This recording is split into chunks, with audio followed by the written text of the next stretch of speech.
Everyone, welcome back to the nursing PYQ hub. आज हम पढ़ेंगे आपका CHN1 BSc nursing third year sem 5 का third unit 3 nursing care of neonate.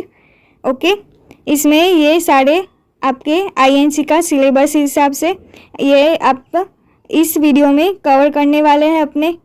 तो ये सारे टॉपिक है, एक एक देख लेंगे अपने एक बार। ओके, तो पहला अपना टॉपिक है अप्रेशियल ऑफ न्यूबॉर्न, मतलब दूसरा नाम है असेसमेंट ऑफ न्यूबॉर्न। या तो 3 फेस होते हैं। कौन कौन से होते हैं देख लेते हैं। एक तो जब बेबी बॉर्न हुआ तभी इमीडिएट केयर करते हैं, उसको ये बोलते हैं इमीडिएट एक्शन। क्या लिखा है यहाँ पे 0 to 30 मिनट्स में। फिर डिटेल इन्वेस्टिगेशन, मतलब कि उसकी फिर डिटेल इन्वेस्टिगेशन निकालते हैं। फिर फेज 3 में क्या होता है routine and ongoing detail and ongoing care. Okay, day 1 का। तो ये 3 फेस हुए, पहले इमीडिएट केयर, फिर डिटेल इन्वेस्टिगेशन मतलब ट्रांजिशनल फेस, और पीडियाट्रिकल फेस। अब रेस्ट इसमें क्या होगा, TABC चेक करके अपगार स्कोरिंग होगा, वाइटल स्टेबिलिटी होगा, इसमें रिएक्टिव पीडियाट्रिक एंथ्रोपोमेटिक होगा, फिर हेड टू टो एग्जामिनेशन होगा, रिफ्लेक्स चेक करेंगे, गैस्ट्रेशनल एज चेक करेंगे। ओके, उसको है ना बाल्डर स्कोर भी बोला जाता है। फिर रूमिनिन मतलब मदर और चाइल्ड का जो साथ में बॉन्ड होता है वो। फिर हाइजीन एनवायरनमेंट, इम्यूनाइजेशन वैक्सीन वाला KMC, और ये पैथोलॉजी मॉनिटर। ओके, तो ये आप चार्ट बना के लिख सकते हो ये सब। ओके, ये समझ में आ गया यहाँ तक। अब नेक्स्ट हम देखेंगे इमीडिएट असेसमेंट। इमीडिएट असेसमेंट में हम देखेंगे ये Apgar score. Okay, Apgar score IMP है। जैसे अपने पेन स्केल था, अपने में पेन स्केल था, तो वैसे ही है ना अपगार स्कोर है। ओके, तो ये है ना कहाँ से है 0 से लेके 10 तक। जैसे पेन स्केल में अपने कैसा था 0 से लेके 10 तक, वैसे ही है। तो 0 से 3 क्या होता है सेल्फ डिप्रेशन मतलब पुअर होता है। फिर 4 to 6 क्या होता है मॉडरेट और माइल्ड होता है। और 7 to 10 गुड साइन होता है। Okay, satisfaction, no depression. तो इसमें क्या होता है हार्ट रेट अगर के ऊपर हो तो स्कोर 2 दिया जाएगा, फिर स्कोर के 100 से नीचे हो तो स्कोर 1 दिया जाएगा, और एब्सेंट हो तो 0 दिया जाएगा। ओके, तो ये अपगार स्कोर यहाँ से हाई जाता है, ये बैड होगा और ये गुड होगा। इसका एग्जांपल भी मैं दूंगी आप बाद में, अगर डॉक्टर बोले। फिर ये सब है ना एग्जांपल के थ्रू समझ लेते चलो। अगर बेबी का हार्ट रेट 120 है, फिर रेस्पिरेटरी रेट कितना है मतलब रेगुलर गुड है। ओके, 40 है अप्रॉक्स। ये सब में अप्रॉक्स ही लिखने का। फिर मसल स्टोन मूवमेंट उसकी कितनी है अच्छी है, मतलब रिफ्लेक्स कर सकता है, फ्लेक्शन है। ओके, रिफ्लेक्स भी क्राई। ओके, फिर कलर में पिंकिश कलर, तो इसका रेंज क्या होगा। ओके, ये क्या है ग्रीनिश। ओके, मतलब रोता है, फिर है ना क्राई नहीं करता है बहुत जल्दी ऐसे। तो है ना ये सारी हुए। तो पल्स रेट है ना, पल्स रेट ये है तो इसका 2 स्कोर होगा क्योंकि 100 से ऊपर है, अपने देखा ये वाला। फिर गुड है, रेस्पिरेटरी रेट सेकंड अपने देखेंगे कि गुड है, तो गुड किस में आता है सेकंड में आता है, तो उसका भी 2 होगा। फिर ग्रीसमेंट तो इसमें थर्ड में आता है, रिफ्लेक्स में, तो उसका 1 स्कोर होगा। और है ना रिफ्लेक्स उसका अच्छा है। ओके, मसल स्टोन उसकी अच्छी है, रिफ्लेक्स है, तो उसका 2 स्कोर होगा। ये समझ में आ गया। फिर पिंकिश कलर है, बच्चा पिंकिश है, तो उसका 2 स्कोर होगा। तो टोटल कितना हुआ 2 2 2 8 9 10 11, तो 11 हुआ। ओके, तो ये सब ओवरऑल है ना अपने देखने वाले हैं, क्योंकि 7 to 10 के ऊपर हुआ तो इसका सेटिस्फैक्शन लेवल हाई है। ओके, तो ये समझ में आ गया कैसे अपगार स्कोर काम करता है पेन स्केल के जैसे। ये सब पढ़ लेना। यहाँ पे बैड स्कोर होता है, यहाँ से गुड स्कोर होता है। ओके, ये पिंकिश कलर ब्लूइश पेल होगा, और ये ब्लर सर्कुलेशन होगा इसलिए पिंक होगा। यहाँ पे रिस्पॉन्स नहीं होगा रिफ्लेक्शन का, यहाँ पे थोड़ा ही होगा। यहाँ पे क्राई होगा, फिर यहाँ पे लिप, फिर रिफ्लेक्स होगा, मतलब बॉडी अंदर की तरफ होगी, हाथ पैर अंदर की तरफ ऐसे होगा। एब्सेंट होगा रेस्पिरेटरी, इरेग्युलर स्लो होगा, और इसमें फास्ट और इरेग्युलर होगा। इसमें बढ़िया होगा, इसमें कम होगा 100 से, और ये एब्सेंट होगा हार्ट रेट। यहाँ तक समझ में आ गया आपका स्कोर, बहुत इंपॉर्टेंट है। नेक्स्ट हम देखेंगे 24 आवर्स में हम क्या कर सकते हैं। तो वाइटल्स थी, उसमें अपने देखा था ना, इसमें वाइटल्स थी, तो वाइटल्स हम पढ़ेंगे। तो वाइटल्स में क्या होगा, क्या है ना, टेम्परेचर में 35.5 डिग्री सेल्सियस तो 37 वो जो नॉर्मल होता है एक्सील है। फिर हार्ट रेट है ना थोड़ा हाई होता है, 120 से लेके 114 बीपी होता है। फिर रेस्पिरेटरी रेट हाई होता है 40 से लेके 160 तक। ओके, तो ये ब्रेथ, ये बीट्स पर मिनट। फिर वेट कितना होता है 2.5 से लेके 3 kg तक ऐसे मेजर करा जाता है लेटा के। फिर ये लेंथ कितनी होती है 45 to 50 cm। Okay, head circumference कितना होता है 35 to 33, और एंड चेस्ट सर्कमफरेंस तो 33 to 31। ओके, ये सब वाइटल साइंस याद रख देना, बहुत एमसीक्यूज में काम आ जाते हैं। अब रिएक्टिव मतलब कि पीरियड वाइज कैसे होता है, तो 1 to 30 होता है ना इसमें, तो है ना। ओके, ब्रेस्ट फीडिंग में एक्टिव होगा। फिर स्लिप फेस होगा, न्यूनेट स्लिप। ओके, न्यूनेट का मतलब क्या है, पहले तो क्या है ना, यहाँ पे न्यूनेट का मतलब कि 0 से लेके उसमें से 0 से 7 अर्ली न्यूनेट, और 7 to 28 लेट न्यूनेट। ये समझ में आ गया कॉन्सेप्ट कि हम न्यूनेट क्या है, मतलब 1 मंथ तक होता है वो होता है। फिर स्लीप फेस आया, फर्स्ट पीरियड, फिर सेकंड पीरियड 6 to 8 आवर्स, ये स्लीप फेस आया। फिर सेकंड पीरियड 6 to 8 आवर्स। अवेकनेस होगा, रिस्पॉन्स करेगा वो।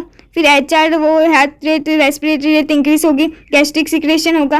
ओके, स्टूल पास करेगा, मैक्रोनियम होगा। नेक्स्ट हम देखेंगे हेड टू टो एग्जामिनेशन। ये हम किस में देख रहे हैं, एसेंशियल न्यूबॉर्न कैन में देख रहे हैं। अब इसमें क्या होगा, हेड फ्रंटल मतलब कि एंटीरियर पोस्टीरियर होगा, वो OBG में आपको पढ़ना पड़ेगा। तो वो क्लोज होते हैं, तो फ्यूचर्स ये फ्यूज नहीं होते, फ्यूचर्स जो सारे होते हैं वो अनफ्यूज होते हैं, तो धीरे धीरे क्लोज आते हैं। एंटीरियर डायमंड में होगा, पोस्टीरियर ट्रायंगुलर में, पीछे पोस्टीरियर होगा, यहाँ पे फ्रंटल आगे होगा। Bulging cranial pressures depress the dehydration.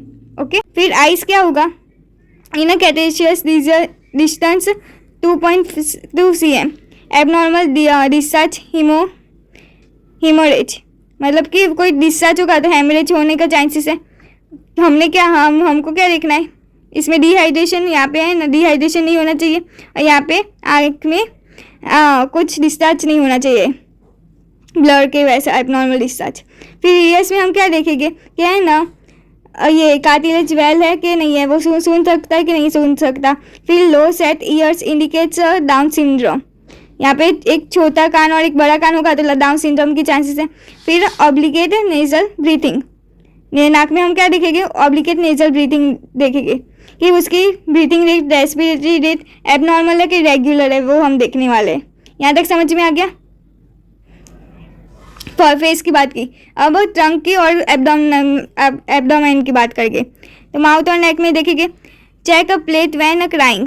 Okay, उसकी प्लेट देखेगी ऊपर, जीप के ऊपर होती है वो, cleft palate and white plaque. Cleft palate मतलब कि यहाँ पे क्लेफ्ट लिप और क्लेफ्ट प्लेट दो डिजीज कंडीशन है, वो है ना, हो जो अपनी लिप्स होती है ना, वो है ना नोज के थ्रू है ना, एबनॉर्मल होती है लिप्स। ओके, फिर दूसरा हम देखेंगे एब्डोमेन। पहले चेस्ट में देखेंगे, चेस्ट में बाल शेप होगी, मतलब कि ऐसे 2 हाथ से चौड़ा सीना होगा ऐसे। ब्रेस्ट में be enlarge engorged be which milk मतलब कि मोस्ट इम्पॉर्टेंट, वेस्ट मिल्क मतलब कि जो मम्मी के सिम्टम्स होते हैं ब्रेस्ट मिल्क के, ड्यूरिंग प्रेगनेंसी तक, तब वही सिम्टम बच्चे में दिखाई जाते हैं। क्यों होता है? क्योंकि हार्मोन के एबनॉर्मल की वजह से मदर के, इसलिए होता है ब्रीच मिल्क, मतलब 2-3 ड्रॉप्स मिल्क के गिरेंगे after the born due to the maternal hormone के बैलेंस इम्बैलेंस होगा इसलिए। सर्कमफरेंस 31 to 33 जो आपने आगे पढ़ा। अम्बिलिकल कॉर्ड, इसमें पहले एब्डोमेन पढ़िए। शुड फील सॉफ्ट फील होना चाहिए। फिर है ना लीवर पाल्पेट कर 1 to 3 cm below costal margin होना चाहिए, यहाँ पे लीवर होना चाहिए ऐसे। फिर है ना क्लस्टर बॉवल साउंड, मतलब कि अच्छा बॉवल साउंड होना चाहिए, स्टेथोस्कोप से अच्छा बॉवल साउंड होना चाहिए। फिर must have 2 arteries and 1 vein. Umbilical cord है, उसमें 2 आर्टरीज होती है और 1 वेन होती है, याद रखना। वो अम्बिलिकल में क्या हम देखने वाले कि वो है ना हर्निया ना हो उसको, ओके, अम्बिलिकल हर्निया ना हो। वो जो 5 दिन में 1 to 5 days में वो जो कट किया होता है 5 cm से अगो, यहाँ पे मदर का यहाँ पे आता है, ऐसे कट कर देते हैं। कितने cm? 5 cm from the baby and from the mother, okay. तो ये जो 5 cm है ना, तो है वो बंद हो जाता है धीरे धीरे, पर वो बंद नहीं हुआ तो हर्निया होने के चांसेस है, तो हमने वो देखना है। Leave open and dry prevent omphalitis. क्या होता है? क्या है ना, सूख जाता है धीरे धीरे, क्योंकि उसके अंदर न्यूट्रिशन प्रोवाइड अब नहीं होने वाला, तो वो डेड पार्ट होके गल जाता है, तो वो ना हो ना, वो देखना है। क्या है ना, दिमागी हर्निया हो जाएगा। हेड टू टो में हम नेक्स्ट देखेंगे लोअर स्किन और स्पाइन। तो स्किन में हम क्या देखेंगे? वर्निक्स मतलब कि बेबी बॉर्न होता है तो वाइट लेयर का होगा, तो वो है ना वर्निक्स लेयर होती है, वो प्रोटेक्ट करती है, चीज़ी लाइक चिकनापन होगा ऐसे। Coverage covered with vernix serosa. क्या होता है वो? सॉफी एंड पफी चेक टारगर चेक। फिर क्या हमें देखना है कि जॉन्डिस या तो है ना साइनोसिस, मतलब ब्लूइश कलरेशन, पेलर, वो सब नहीं है ना, वो देखा। नेक्स्ट हम देखेंगे extremities, check range of motions, transfer palm, या तो मतलब कि उल्टे हाथ होते हैं आधे लोग के, तो डाउन सिंड्रोम के होता है। फिर है ना डिजिट्स दिखने, मतलब कि हाथ के उंगलियां दिखनी है, तो है ना सिंडेक्ली और है ना पॉलीडेक्ली। सिंडेक्ली मतलब कि लो उंगलियां होती है, मतलब 5 के बदले 4 होगी ऐसे, और पॉलीडेक्ली मतलब कि बहुत सारी उंगलियां होगी, 6 होगी, 7 होगी ऐसे। ये समझ में आ गया ये टर्मिनोलॉजी फिंगर्स में, सिंडेक्ली और पॉलीडेक्ली। एक पॉलीडेक्ली होता है।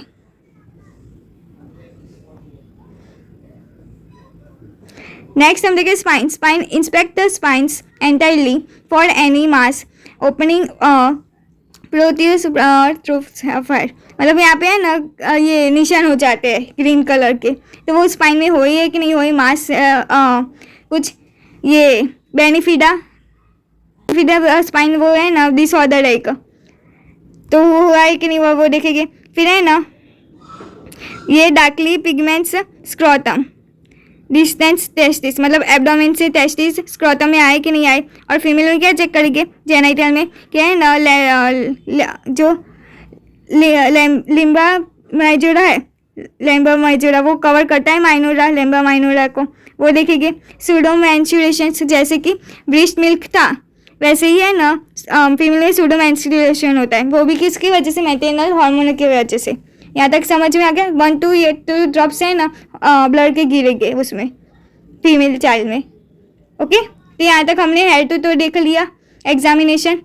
अब नेक्स्ट हम देखेंगे न्यूरोलॉजिकल, देखने वाले के ये सब पैटर्न है, जैसे कि पहले हमने क्या देखा, देख लेते। चलो पहले हम क्या देखेंगे? General examination. नेक्स्ट उसमें क्या देखेगी? वाइटल वो सब। फिर क्या देखा? Head to toe examination.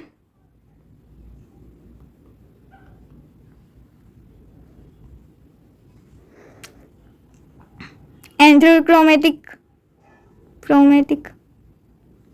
ये यहाँ पे आएगा, ये यहाँ पे आएगा, ओके। नेक्स्ट हम देखने वाले हैं, अभी हेड टू टो एग्जामिनेशन देखा, अब द न्यूरोलॉजिकल। फिर नेक्स्ट हम देखने वाले रिफ्लेक्स। ये सब अपने डे 2 में या तो ट्रांजिशनल फेस में करेंगे और इमीडिएट केयर के बाद आया था वो उसमें। फिर नेक्स्ट हम देखने वाले रिफ्लेक्स के बाद ये गेस्टेशनल एज। ओके, यहाँ तक समझ में आ गया कौन कौन से टॉपिक हम पढ़ रहे हैं। अभी हम न्यूरोलॉजी में आए, हेड टू एग्जामिनेशन होगा, न्यूरोलॉजी होगा, फिर रिफ्लेक्स हम आएंगे। ये समझ में आ गया। न्यूरोलॉजी में क्या है ना, मसल टोन, क्या है ना पोस्चर, फिर पैसिव टोन, एक्टिव टोन, वो सब होने चाहिए। टर्म न्यूनेट फ्लैक्स होना चाहिए। प्री टर्म में क्या होगा, फ्लैक्स नहीं हो पाएगा, फ्रॉक लाइक पोस्चर होगा। फिर प्री टर्म में जॉइंट है ना वो लिमिटेड फ्लैक्स होगा, एक्सटेंड बहुत ज़्यादा होगा। एट रिस्ट एंड एंकल, समझ में आया, मतलब कि फ्लैक्स नहीं कर पाएगा, पूरा फ्लैक्स है ना टर्म बेबी होगा ना, मतलब फुल टर्म। और प्री टर्म में क्या होगा, क्या है ना 9 महीने के पहले ही डिलीवरी होगी तो प्री टर्म, और 9 महीने के बाद होगी तो फुल टर्म। रिफ्लेक्स होगा, रिलैक्स होगा, बॉडी मूवमेंट अच्छी होगी, इसमें अवेक होगा और इसमें नहीं होगी प्री टर्म में। फिर ऑटो रिफ्लेक्स होगा, इसमें हेल्दी होगा और इसमें नहीं होगा। यहाँ तक समझ में आ गया न्यूरोलॉजिकल। अब रिफ्लेक्स देखेंगे। रिफ्लेक्स में क्या होगा, क्या है ना ये सारी रिफ्लेक्सेस दी है, तो एक ब्लिंकी आई का दिया है, ब्लिंकिंग करता है, स्नीजिंग माउथ का, गॉल ब्लैडर, गैग। और गैग मतलब क्या किया है ना, बच्चा है ना ये ब्रेस्ट मिल्क करता है तो आधा जो वो दूध होता है, जो मिल्क होता है वो है बाहर निकल जाता है, इसलिए क्योंकि उसके प्रॉपर ये डेवलपमेंट नहीं हुआ होता है, इसलिए माउथ से बाहर निकल जाती है, उसको गैग बोलते हैं। फिर कफ होगा तो ये पूरी लाइफ लॉन्ग होगा। फिर रूटिंग, रूटिंग मतलब कि जैसे तुम उंगली करोगे उसके चिंग के तरफ, चीज के तरफ, तो है ना उसमें है ना वो उसके माउथ उसकी तरफ घुमाने की कोशिश करेगा, उसको रूटिंग रिफ्लेक्स करते हैं। फिर मोरस, मोरस मतलब कि डॉक्टर एक बार गिरा के पकड़ लेता है तो है ना वो गिरने में वो रिफ्लेक्स से एक्सटेंड करेगा हाथ पैर। ओके, डॉली, डॉल साइज मतलब कि कंफ्यूजन ही होगा। स्टेपिंग मतलब कि हम खड़ा करेंगे तो नाचने लगेगा, तो कितने तक होता है 3 to 4 मंथ तक ही होता है। फिर टर्निंग नेक, टर्निंग नेक क्या होता है, क्या है ना जैसे हाथ अवे करता है बच्चा, जैसे कि इस तरफ सो रहा है तो है ना वहाँ पे सो रहा है तो ये हाथ तो है वहाँ लंबा कर देगा हाथ। ओके, ये लंबा हाथ कर दिया यहाँ पे और यहाँ पे रिफ्लेक्स ही रखेगा, वो टर्निंग नेक कहते हैं। एक्सक्यूशन, एक्सक्यूशन क्या होगा, डालेंगे स्पाइन में, टेन मूवमेंट या तो क्राई करना चाहिए बेबी। एक्सक्यूशन में बिल मिल्क बाहर आएगा और माउथ से, और है ना प्लीज में क्या होगा, क्या है ना प्रेशर करके कहाँ पे, स्पाइन में, तो उससे क्या होगा ग्लैंड में है ना क्रॉक करेंगे। ओके, स्पाइन में तो क्या है ना बेबी रोने लग जाएगा कि स्पाइन में हम ऐसे हाथ थंब से हाथ रखेंगे, सैक्रम से लेके है ना नेक की तरफ है ना हम प्रेशराइज करेंगे, तो उससे क्या होगा, क्या है ना ये बच्चा रोने लग जाएगा। तो वो प्लीज एंड ग्लैंड प्रेजेंट है, वो कितने महीने होते हैं, मैक्सिमम 6 मंथ, और ये ग्लैंड 4 वीक तक। क्राउल मतलब कि लिजार्ड की तरह चलने लगेगा, एब्डोमेन के थ्रू चलने लगेगा, चलने में मतलब ऐसे घिसड़ेगा। ओके, कितने महीने, 4 वीक। फिर पाल्मर ग्रैब्स, वो तो हाथ से पाल्मर ग्रैब्स होता है, प्लांटर ग्रैब्स मतलब कि पाँव से वो पकड़ने की कोशिश करेगा। फिर बेबिन सिक, बेबिन सिक क्या होता है, क्या है ना 1 ईयर तक होता है। क्या होता है, क्या है ना पाँव होता है तो उसमें अपने रोटेट करते हैं, प्लांटर होता है ना जैसे ये पाँव है तो उसमें हम रोटेट करके तो वो एक्सटेंड होगा। ओके, तो इसके बेबिन सिक कहते हैं। यहाँ तक समझ में आ गया सारी टर्मिनोलॉजी। कितने महीने तक होता है वो डेडलाइन दिया है यहाँ पे। अब यहाँ पे मैं पिक्चर्स के थ्रू समझाऊंगी ये टेस्टिंग है, सकिंग मतलब कि मुंह यहाँ पे उस तरफ ले जा रहा है।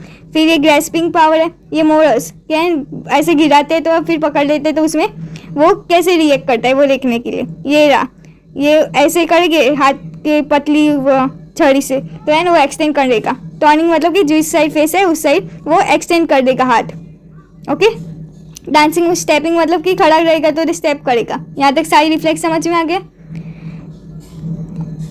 यहाँ पे आप नेक्स्ट देखेंगे गेस्टेशनल एज कि गेस्टेशनल एज में क्या क्या होता है। स्किन टेक्सचर मैक्सिमम 0-1 ये से 5 हम देंगे 20 to 44 वीक्स तक। फिजिकल अपीयरेंस क्या होता है गेस्टेशनल एज में? गेस्टेशनल एज मतलब प्रेगनेंसी के वक्त। ओके, तो प्रेगनेंसी के वक्त क्या होता है, क्या है ना, थीन होता है और यहाँ पे थिक होता है और क्रैकिंग होती है स्किन टेक्सचर। यहाँ पे टू में पिंक होता है।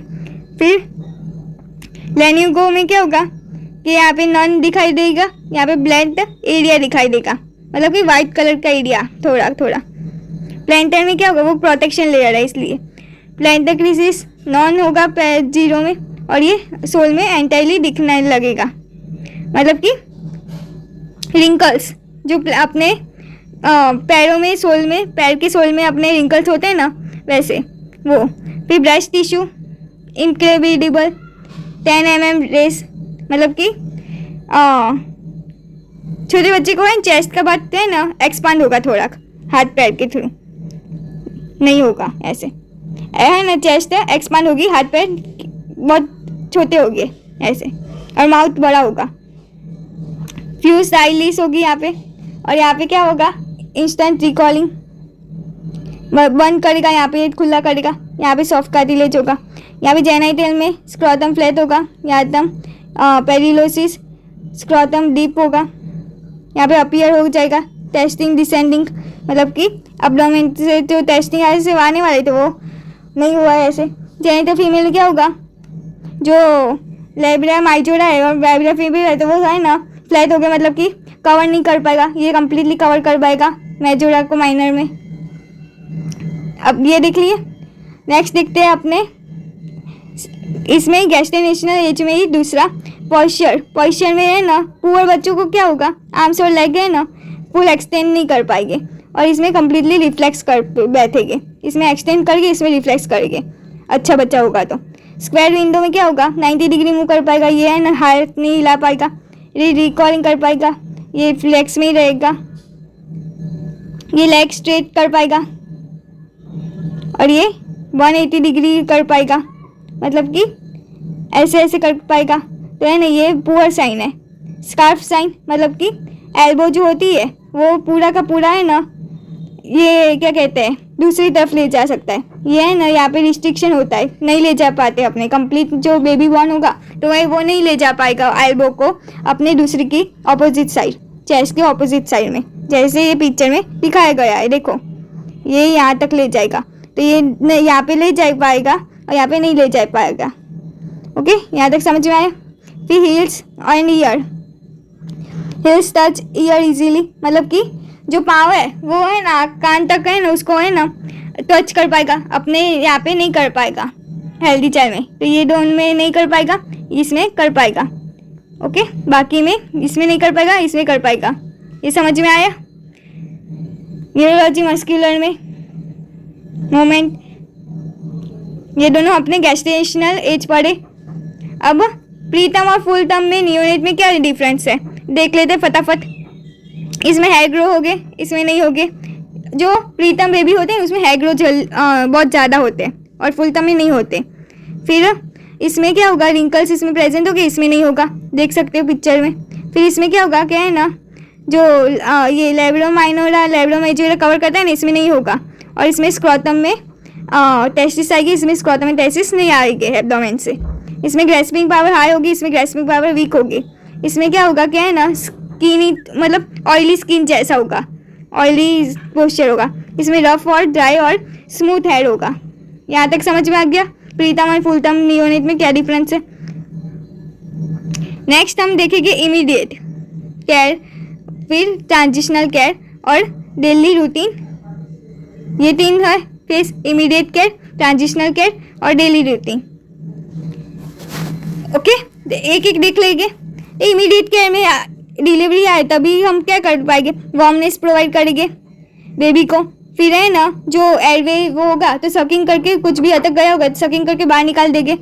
फिर है ना सक्शन मशीन से कॉर्ड क्लैप मतलब कि एम्बिलिकल कॉर्ड को कट करेंगे। इंजेक्शन देंगे विटामिन के का। क्यों देगा? क्योंकि है ना लीवर उसका फंक्शन इतना नहीं करता, तो उसको ब्लड की क्लॉथिंग फैक्टर विटामिन के अपने बाहर से देते क्योंकि क्लॉथ हो जाए, जो क्योंकि अम्बिलिकल कॉर्ड है तो वो ओपन होगा, पोरस होगा। ओके, तो वहाँ से ब्लड कर जाने के चांसेस है, इसलिए वहाँ पे भी ब्लड रोकना चाहिए, इसलिए हम विटामिन के बाहर से देते हैं।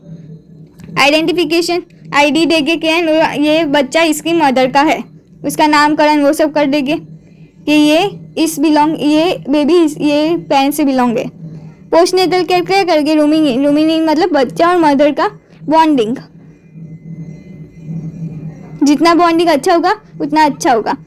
कॉन्सेप्ट क्या है? नर्सिस बेबीज बेसिकली बेजीनेट directly beside the mother beds. Okay, वो बाजू में ही रखते हैं मदर के। कोर बेनिफिट उसका क्या होता है कि इमोशनल बॉन्डिंग होता है उसमें, प्रिवेंट कॉर्ड इन्फेक्शंस, फिर facilitate on demand breast feeding, मतलब कि इसको कुछ भी रोना हो तो रोएगा तो ब्रेस्ट फीडिंग वो सब कर देंगे। इनिशिएट फीडिंग, पहला जो फीडिंग होता है। Unit hypoglycaemia, how to prevent वो सब देखेंगे कहेंगे हाफ एन आवर में।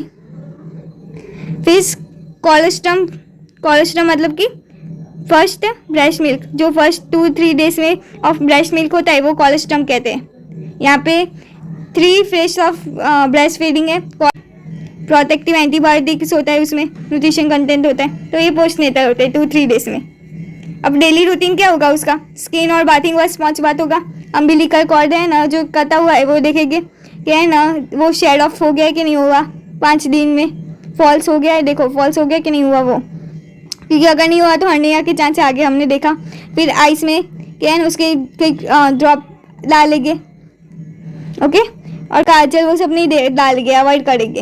और एनवायरमेंट, लूज कपड़े पहनाएंगे, फिर सॉफ्ट कॉटन क्लॉथ रखेंगे। ओके, इन्फेंट डेथ सिंड्रोम्स, और इन विंटर में है ना मतलब कि बांध के रखेंगे बच्चे को अच्छी तरह से। यहाँ तक समझ में आ गया? क्योंकि उसको वार्मनेस प्रोवाइड हो जॉन्डिस से बचने के लिए। यहाँ तक समझ में आ गया? 3 हमने देखे, इमीडिएट केयर, पोस्ट केयर और डेली रूटीन का, एंड एनवायरमेंटल हाइजीन। अब नेक्स्ट हम देखेंगे जो बच्चों की इम्यूनाइजेशन शेड्यूल है वो प्रोवाइड करेंगे, जैसे कि BCG, OPV और हेपेटाइटिस भी है वो एट बर्थ देते हैं अपने। ओके, ये समझ में आ गया? एट बर्थ देंगे ट्यूबरक्लोसिस, पोलियो और है first dose of hepatitis B. अब इसमें वेट देख लेंगे, सब वेट फिर हाइट वो सब देख लेंगे। ओके, सेकेंडली हम क्या देखेंगे? It is outside home deliveries, OPV is preferable 3 days of age because cholesterol may be interferes with its uptake। मतलब कि है ना OPV है ना 3 दिन के बाद ले दिया जाता है, क्योंकि है जो 2 to 3 days से होता है वो कोलेस्ट्रम ब्रेस्ट मिल्क होता है, इसलिए वो इंटरफियर करता है, रिएक्शन आते हैं बच्चे को, इसलिए 3 दिन के बाद दिया जाता है OPV। ये OPV का नोट था। यहाँ तक समझ में आ गया? इम्यूनाइजेशन, ग्रोथ मॉनिटरिंग का ये इसमें ही आएगा डेली रूटीन में। अब डेंजर साइन क्या होगी? डेंजर साइन में क्या होगा?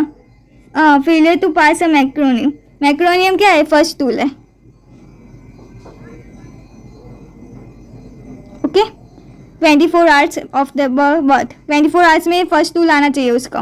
Failure to pass urine, urine कितने में? 48 आवर्स, उसका double hours. Okay, bleeding from any side, मतलब कि कोई भी साइड से ब्लीडिंग हो रहा है, या तो फेलियर टू फीड मतलब कि ब्रेस्ट फीड अच्छे से नहीं ले पा रहा है, या तो क्राई एक्सटेंसिव मतलब कि बहुत ज़ोर ज़ोर से रो रहा है ऐसे, और लिथार्जी हो गया मतलब वीकनेस हो गई है उसको, या jaundice with in 24 hours but मतलब कि जॉन्डिस हुआ है उसको 24 आवर्स।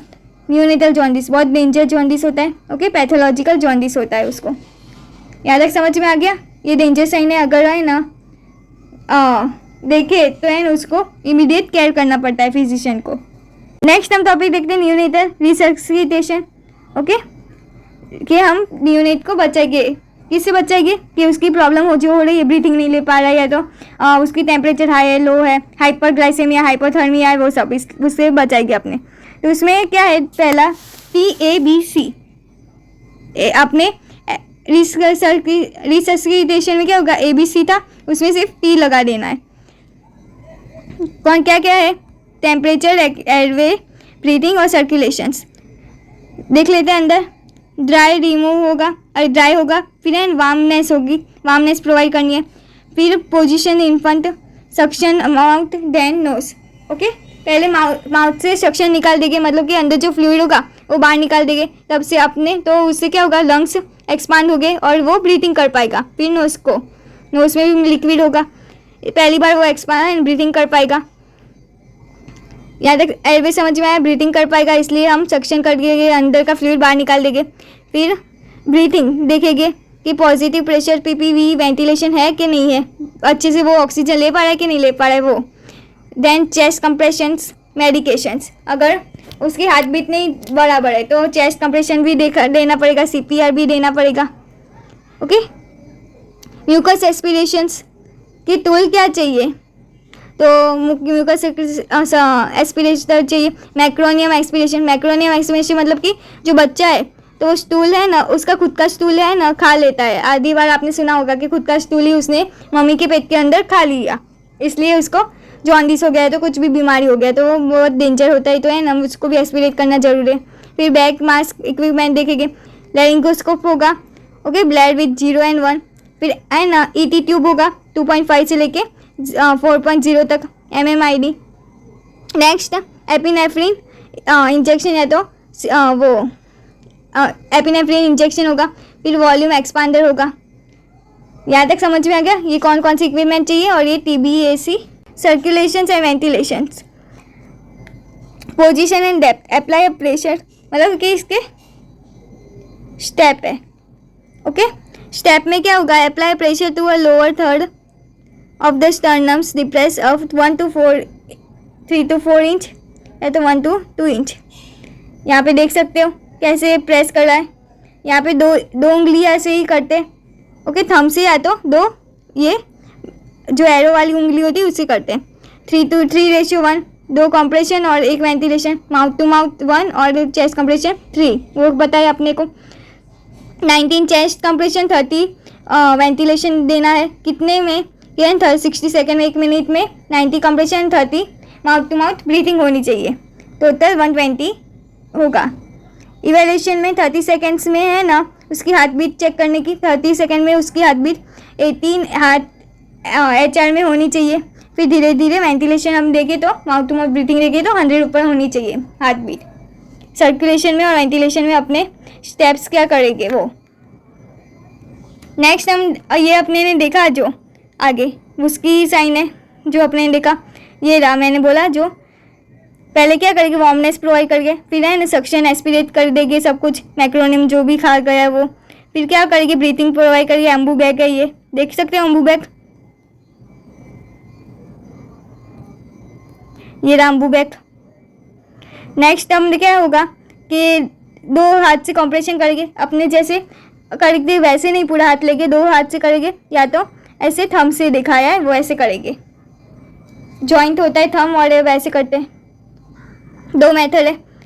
अब उसकी डिज़ाइन कैसे की है, तो उसमें पहला क्या होगा, 100 ऊपर से एपनिया, ग्रेस्पिंग और HR 100 के ऊपर होना चाहिए, तो वो क्या होगा, ऑक्सीजन लो होगी तो उसे वेंटिलेशन प्रोवाइड करेंगे, उसको ऑक्सीजन लो होगी तो वेंटिलेशन प्रोवाइड करेंगे।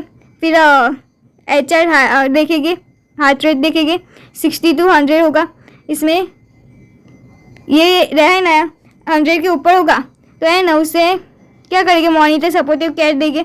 अगर 60 to 100 के बीच में होगा एंड इंक्रीज करेगा तो है ना कंटिन्यू वेंटिलेशन होगा, मतलब कि एक बार हमने 3:1 मेंटेन किया, उसमें है ना हार्ट रेट है ना इंक्रीज हो गया पर वेंटिलेशन नहीं हो रहा तो वेंटिलेशन हम प्रोवाइड करेंगे। फिर अब 60 to 100 नॉट इंक्रीज, मतलब कि ये भी इंक्रीज नहीं हुआ, अगर ये भी इंक्रीज नहीं हुआ तो क्या करेंगे, वापस से चेस्ट कंप्रेशन देंगे। फिर क्या होगा, अगर है ना 80 से ऊपर आने लगा है तो उसमें दोनों करेंगे, एपिनेफ्रिन का इंजेक्शन देंगे अम्बिलिकल वेन के अंदर, ओके, एपिनेफ्रिन का इंजेक्शन देंगे अम्बिलिकल वेन के अंदर। यहाँ तक समझ में आया कि ये कंडीशन दी है, अगर ये होगा तो हम क्या करेंगे। नेक्स्ट अपना टॉपिक आता है न्यूनेट रिससिटेशन के बाद KMC, kangaroo mother care. Kangaroo mother care में थर्मल बॉन्डिंग होगा। किसका बॉन्डिंग होगा? मदर और चाइल्ड का होगा, MNC का होगा। नेक्स्ट न्यूनेट और मदर का होगा। तो उसमें क्या होगा? 3 साइन है, 3 कोड है कि direct continuous skin to skin contact होगा, या तो एक्सक्लूसिव ब्रेस्ट फीडिंग होगा, मतलब कि बहुत मम्मी है ना ब्रेस्ट फीडिंग कराती, early discharge and follow up care. Okay, मतलब कि हॉस्पिटल में कम डिपेंड हो गए, खुद के में ज़्यादा डिपेंड हो गए, खुद केयर ज़्यादा करेंगे ऐसे। तो इसमें ये 3 है KMC का रूल है। और इसमें है ना कि क्या क्या बेनिफिट होता है मदर और चाइल्ड को? तो इंक्रीज लैक्टेशन, क्या है ना जो मिल्क ब्रेस्ट होता है वो ज़्यादा मिल्क आता है। फिर है ना इन्फेंट मदर होती है तो इमोशनल स्ट्रेस उसका है ना कम होता है कि मेरे बच्चा है मेरे साथ ही है ऐसे। फिर है ना हॉस्पिटल रिड्यूस होता है। लो बर्थ वेट बेबी होता है उसको केयर है ना अच्छे से भी प्रोवाइड होती है। फिर क्या होता है दूसरा, क्या है ना हाईली एफिशिएंट एक्टिविटी कर पाती है वो, मतलब हॉस्पिटल स्टाफ भी हाईली एफिशिएंट कर पाता है काम। नेक्स्ट के न्यूनेट में क्या होगा? हाइपोथर्मिया से बचेगा। नेक्स्ट फ्यू एपनेसिया, मतलब कि रेगुलर ब्रीथिंग होगी, प्रोटेक्शन होगा नोजोकोमल इन्फेक्शन से क्योंकि उसकी मदर केयर करती है। नेक्स्ट क्या होगा? क्या 5 सेंस ऑर्गन एक्टिव हो गए उसके। KMC का ये अपने बेनिफिट देखा और ये 3 core concept. Next for neonate low birth weight है तो उसे है ना रूमिंग इन करेंगे तो है ना बहुत अच्छे से स्टेबल हो जाएगा। Sick low birth rate infants क्या करेगी? वो may requires days weeks to stabilize in the NICU before KMC। KMC के पहले क्या है NICU में रखेगी उसको। फिर एनी एज, फिर must be free seriously illness, good daily hygiene वो सब है ना मदर को प्रोवाइड करनी है। फैसिलिटी रिक्वायरिंग चेयर बेड्स वो सब होना चाहिए। लैंग्वेज एजुकेशनल मटेरियल वो सब होना चाहिए, कैसे ब्रेस्ट फीडिंग करना है वो सब होना चाहिए। रिपेयरिंग एंड क्लोथिंग चेक होना चाहिए, काउंसलिंग होना चाहिए क्या है ना मदर KMC कर रही अच्छे कि नहीं कर रही थे। फिर मदर की क्लोथिंग अच्छी होनी चाहिए, कॉटन या तो साड़ी ब्लाउज, मतलब बेबी को इफेक्ट ना हो वैसे होना चाहिए। बेबी क्लोथिंग अच्छी होनी चाहिए, ग्लव्स होना चाहिए, कैप होनी चाहिए, शॉक होना चाहिए, फिर नैपकिन होनी चाहिए, स्लीवलेस शर्ट होना चाहिए। ये सब होता है, क्लोथ में भी इफेक्ट होता है। ओके, तो ये सब पता चला प्रिपरेशन कैसे करनी है अपने को। प्रिपरेशन देखा KMC का। नेक्स्ट हम देखेंगे KMC में पोजीशन कैसे देती है, मॉनिटरिंग कैसे करते हैं। तो पोजीशन कैसे होती है, ऐसे देख सकते हैं आप इमेज में। तो उसमें मदर सपोर्ट होता है, कंफर्टेबल पोजीशन होनी चाहिए। ओके, रिलैक्स बहुत होना चाहिए। एयरवे में क्या होगा? हेड जो होता है अच्छे से दोनों श्वास ले ऐसे होना चाहिए। हेड जो होता है वो कहाँ पे होता है? मदर के चेस्ट के वहाँ पे होता है और आई टू आई कांटेक्ट होता है। बॉडी लिगामेंट क्या होता है? क्या है ना अलाइनमेंट। बॉडी अलाइनमेंट क्या होता है? Abdomen at the level of the mother epigastrium, जो एपिगैस्ट्रम है उसका एब्डोमेन होना चाहिए, पिक्चर दिखाया है। फिर फ्रॉग लाइक पोजीशन होनी चाहिए, फ्रॉग लाइक पोजीशन है। ओके, और मॉनिटरिंग क्या करनी है? मॉनिटरिंग क्या करेगी? वाइटल करेगी, continue monitoring Airways, breathings, colours और टेम्परेचर। ओके, ड्यूरेशन में क्या करेगी? 24 आवर्स में वो है ना अच्छा स्ट्रेस में है कि आवर्स में वो क्या कहते हैं अवॉइड करता है स्ट्रेस, वो देखेंगे। देन नेक्स्ट क्या है? डिसकंटिन्यूइंग, बहुत सारी है ना छोटे बच्चे को रिंकल्स बहुत सारे होते हैं तो वो है ना अच्छे से वो वापस अपनी स्किन अपनी जैसी वैसी आनी चाहिए ऐसे। फिर उसका वेट देखेंगे। ये सब समझ में आया। अब नेक्स्ट अपना टॉपिक है न्यूनेटल डिसऑर्डर। न्यूनेटल डिसऑर्डर में nursing management of the common neonatal disorder. Okay, nursing management हम देखेंगे।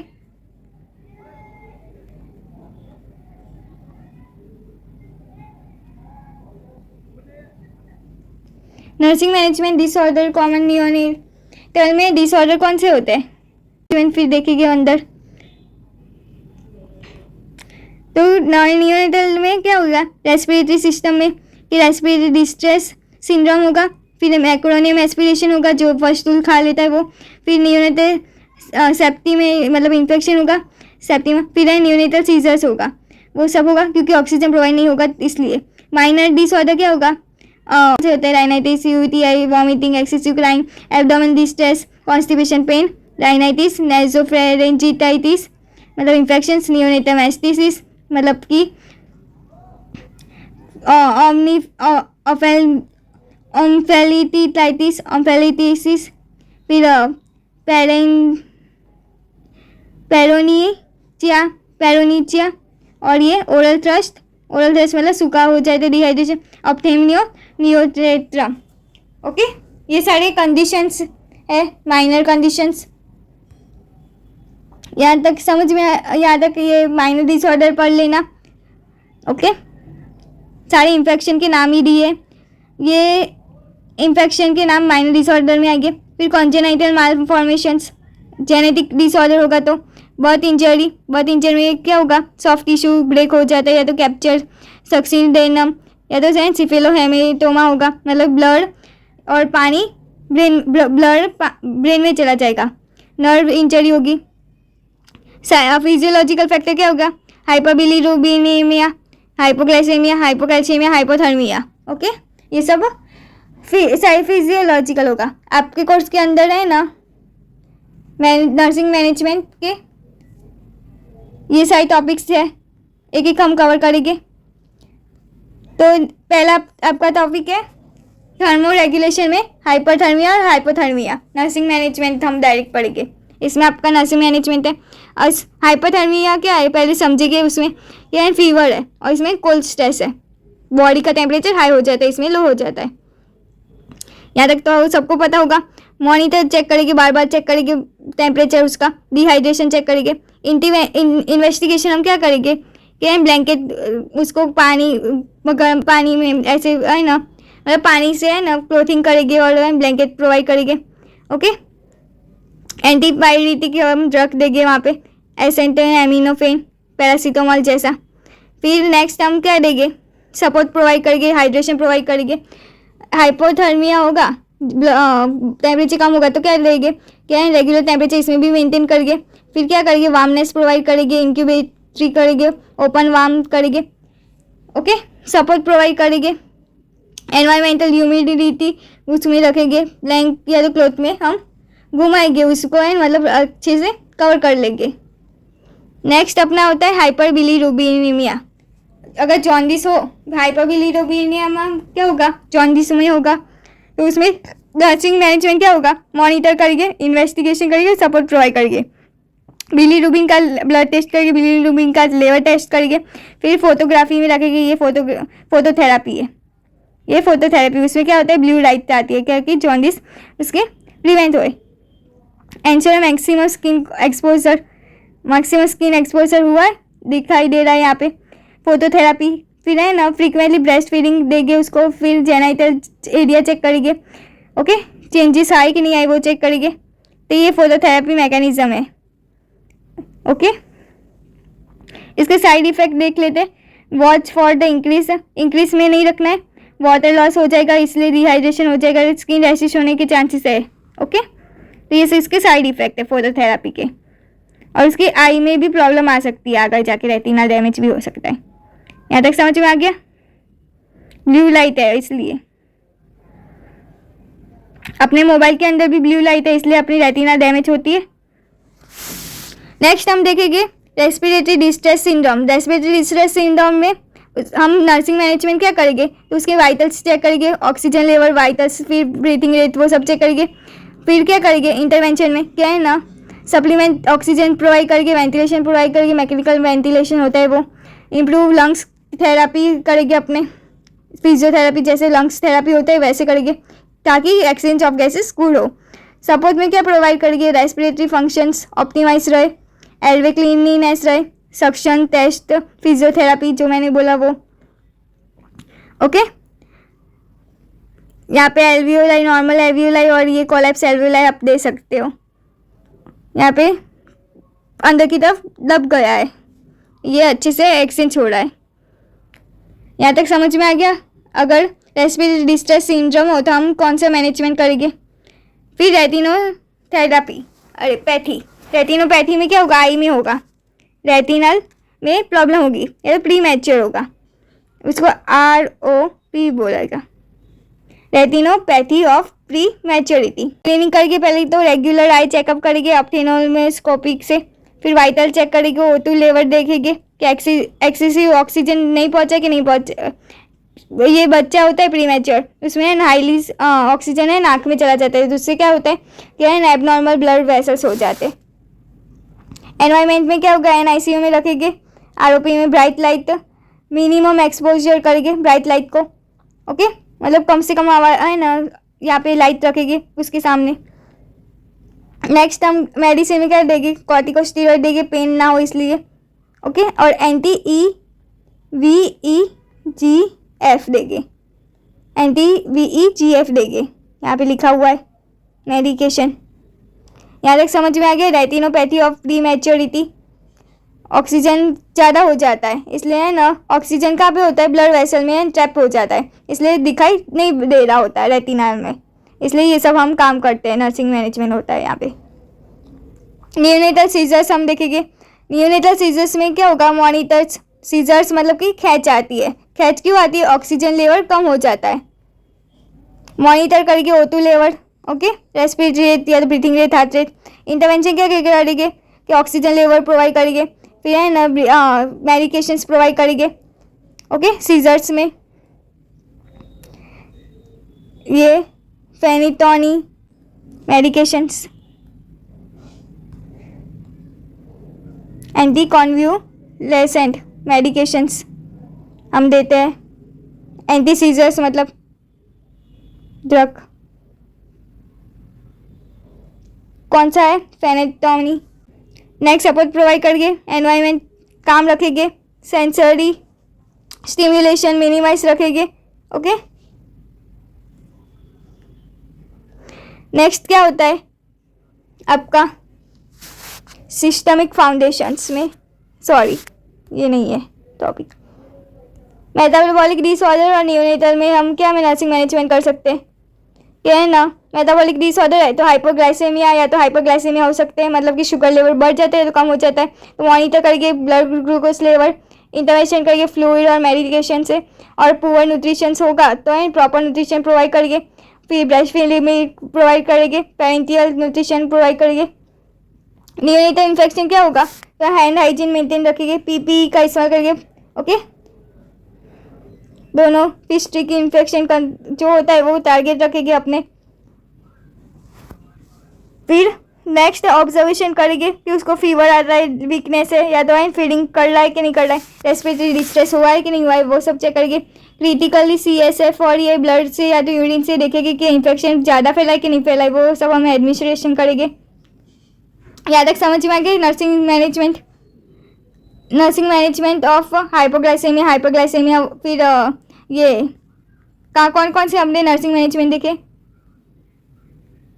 हाइपोग्लाइसेमिया, देन हाइपरबिलिरुबिनेमिया, फिर respiratory distress syndromes, retinopathy of the prematurity, फिर नियोनेटल सीजर्स, और ये मेटाबॉलिक डिसऑर्डर, और ये नियोनेटल इन्फेक्शन एंड सेप्टिक नेमिया। इसमें नर्सिंग मैनेजमेंट देखने के बाद अपने इक्विपमेंट देखेंगे। अब ये इक्विपमेंट्स क्या है, आपका सेकेंड लास्ट टॉपिक है इक्विपमेंट्स। ऐसा क्वेश्चन आएगा, नियोनेट इक्विपमेंट, कौन कौन सी इक्विपमेंट चाहिए नियोनेट के लिए वो हम पढ़ेंगे, ओके। तो रिसस्क्रिटेशन में एंड एलवे में अम्बू बैग चाहिए था, लैरिंगोस्कोप चाहिए था, फेस मास्क चाहिए था, ऑक्सीजन सिलेंडर चाहिए था। फिर एनवायरनमेंट कंट्रोल में क्या ऑक्सीजन होगा, ओके, इंक्यूबेशन होगा उसका। मॉनिटर स्टूल में क्या होगा, वेट मशीन होगी, इलेक्ट्रॉनिक वेट मशीन होगी। फिर थर्मोमीटर होगा, ओरल रेक्टम वो सबके टेम्परेचर के लिए। नेक्स्ट फीडिंग और स्टेरिलाइजेशन में ये बाउल होगा, हॉट एयर और होगा। फिर माइक्रो इन्फ्यूजन पंप होगा, TPN होगा, TPN मतलब कि वो वाइट कलर की ऐसे तो टोटल पेरेंटियल न्यूट्रिशन आती है IV जैसे NS होता है ना वैसे ही है ना TPN होता है, टोटल प्रोटीन न्यूट्रिशन। यहाँ पे न्यूट्रिशन होता है, वाइट कलर की फ्लूइड अंदर होगा, उसको TPN बोलते हैं। ये छोटे बच्चे में काम होती है। इक्विपमेंट्स अपने देख ली, नियोनेटल इक्विपमेंट्स। नेक्स्ट हम देखते हैं एनवायरनमेंट। अब नेक्स्ट टॉपिक, ये लास्ट टॉपिक है अपना ये is organisation of neonatal care लिखोगे। पहले तो एनवायरमेंट लिखोगे, फिर इक्विपमेंट कौन सी यूज़ होता है वो भी अपने को एन ऑर्गेनाइजेशन में काम आती है। स्पेस देखेंगे, ओके। फिर सिस्टम, कौन सी सिस्टम, स्टाफिंग पैटर्न देखेंगे। समझ में आएगा। ऑर्गेनाइजेशन मतलब कि न्यूनेट कैसे, न्यूनेट का हॉस्पिटल हो अपने खोलना चाहिए तो ये इक्विपमेंट चाहिए, एनवायरमेंट चाहिए, स्पेस चाहिए, फिर है ना सिस्टम, स्टाफिंग पैटर्न चाहिए, ओके। तो ये सब अपने देखने वाले हैं कि अपने न्यूनेट केयर करनी है यूनिट की, तो क्या करेंगे। तो 100 स्क्वायर मीटर का है उसका होना चाहिए जो नोज़ोकॉमिक इन्फेक्शन फैलाने में प्रिवेंट करे, ओके। टेम्परेचर उसका है 28 डिग्री सेल्सियस होना चाहिए। वो रूम में, यूनिट मतलब वार्ड में कैसा एनवायरनमेंट होना चाहिए, ओके। लाइट 100 कैंडल्स फुट जितना है ना रोशनी आनी चाहिए। फिर मैं 7 dB से कम नॉइस होनी चाहिए। फिर वोल्टेज पावर रेट ग्राउंडेड होना चाहिए, अर्थिंग आंख से होनी चाहिए, ओके। ये अपने एनवायरनमेंट देख लिया, इक्विपमेंट्स देख लिया। इक्विपमेंट्स अलग क्वेश्चन भी आता है न्यूनेट इक्विपमेंट्स के ऊपर से, तो आप इसमें भी लिख सकते हो, इसमें भी लिख सकते हो। नेक्स्ट हम देखेंगे रेशियो, स्टाफिंग पैटर्न। तो स्टाफिंग पैटर्न में क्या होगा, 1:4 होगा, ओके। कोई भी पूछे न्यूनेट में हम क्या करेंगे तो 1:4 होता है। ABP रिकमेंडेशन ने किया है कि 1 nurse 4 babies. 16 beds, total 14 nurse हो गए। 16 बेड रखेंगे तो 1 इंचार्ज सिस्टर होगा, ओके। 4 नर्स की पर शिफ्ट होगी, 1 इंचार्ज होगी। यहाँ तक समझ में आया। एक डायरेक्टर होगा, एक मेडिकल स्टाफ होगा, एक एडमिनिस्ट्रेशन स्टाफ होगा कि जो ये सब ध्यान रखेगा। उसमें नर्स होगी, लैब होगी, फिर CCD होगी, फिर फार्मेसी होगी और ECT होगी। नेक्स्ट नर्सिंग सुपरिटेंडेंट होगा, नर्सिंग में पहला सबसे ऊपर, फिर असिस्टेंट नर्सिंग सुपरिटेंडेंट, फिर deputy nursing superintendent, ward in charge, staff nurse, ANM और student, nursing student in ward. ये वार्ड में होगी, ये सारे चेकिंग में होगी, ओके। ये समझ में आ गया। इतनी स्टाफिंग पैटर्न होती है यहाँ पे न्यूनेट यूनिट में, वार्ड में। नेक्स्ट इंफ्रास्ट्रक्चर, जो स्पेस मैंने बोला वो, या तो प्लेस भी कह दो कि कैसे होना चाहिए। तो कॉन्फ्रेंस रूम होना चाहिए, आइसोलेशन होना चाहिए, मिल्क रूम होना चाहिए मतलब ब्रेस्ट मिल्क रूम होना चाहिए, स्टोर रूम होना चाहिए, प्रोसीजर रूम होना चाहिए, इन्फेक्टेड जो एरिया है वो क्लीन हो, मतलब कि BMW का वेस्ट मैनेजमेंट भी होना चाहिए। जैसे डायरिया, कॉन्विकल डिजीज है, ओपन बाउंडेड है, वो सब है ना यहाँ पे होना चाहिए, यहाँ के बेड वे। स्क्वायर शेप में बैरियर्स, डबल लेयर्स, ओके। ये स्टाफिंग पैटर्न है, तो सिंपली ड्राइंग करके समझा देना इसमें। तो ये अपना हो गया आपका 3rd unit, that is nursing care in neonate. इसमें एक क्वेश्चन आता है, इसमें एक क्वेश्चन आपका नर्सिंग केयर ऑफ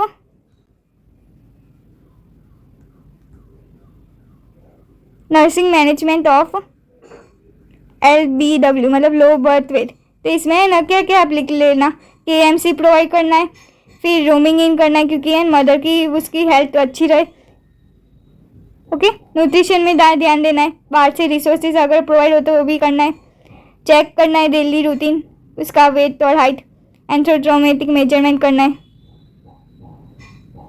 फिर मॉनिटर करना है BP वो सब, ब्रीथिंग रेट, हार्ट रेट, फिर क्या कहते हैं टेम्परेचर, ओके। तो ये सारे नर्सिंग मैनेजमेंट है LBW के। ये टॉपिक भी आपका यहाँ पे कंप्लीट हो गया है। तो ओवरऑल आपने ये 3rd यूनिट कंप्लीट कर दिया है। तो ये PDF लिंक में भेज देंगे, PDF लिंक में वो प्रोवाइड हो जाएगी, ओके। सो आई होप आपको समझ में आए। Thank you for watching the video. और आपको हेल्पफुल हो तो आपके क्लासमेट को शेयर करना और सब्सक्राइब कर देना, लाइक कर देना और शेयर कर देना। Thank you.